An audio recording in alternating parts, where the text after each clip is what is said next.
უელსის დედაქალაქი კარდიფი დღეს UEFA-ს სუპერთასის მატჩის მოლოდინში ერთმანეთს ჩემპიონთა ლიგის გამარჯვებული მადრიდის რეალი და ევროპა ლიგის გამარჯვებული სევილია დაუპირისპირდებიან.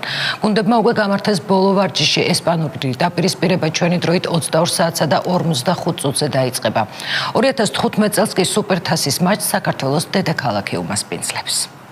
უელსის დედაქალაქი კარდიფი დღეს ფეხბურთის გულშემატკივრების ყურადღების ეპიცენტრშია. ცენტრალურ სტადიონზე UEFA-ს სუპერთასის მატჩი გაიმართება. ერთმანეთს ესპანური კლუბები ჩემპიონთა ლიგის გამარჯვებული მადრიდის რეალი და ევროპის ლიგის გამარჯვებული სევილია დაუპირისპირდებიან. სუპერთასს გულშემატკივრები ემოციურად შეხვდნენ და სამახსოვრო ფოტოებიც გადაიღეს. გუნდებმა მატჩის წინა ბოლო ვარჯიშები უკვე ჩაატარეს. მადრიდის რეალის მთავარი მწვრთნელის კარლო ანჩელოტის თქმით, გუნდი ოპტიმალური შემადგენლობით და ტრამვების გარეშე ითამაშებს. გარეთ ბეილმა კი ჟურნალისტებს უთხრა, რომ შეხვედრა მისთვის განსაკუთრებით ემოციური იქნება. რეალის ფეხბურთელი კარდიფში დაიბადა, თუმცა არც ერთ ადგილობრივ კლუბში არ უთამაშია.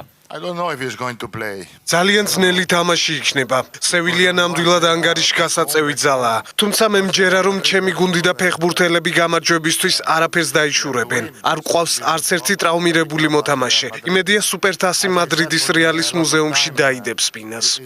ჩემთვის აქ თამაში ორმაგად ემოციური იქნება. კარდიფი ჩემი სახლია. მე აქ დავიბადე, თუმცა არც ერთ კლუბში არ მითამაშია. რეალის გულშემატკივრებს კი ვპირდები, რომ ჩვენი გამარჯვებისთვის არაფერს დავიშურებთ.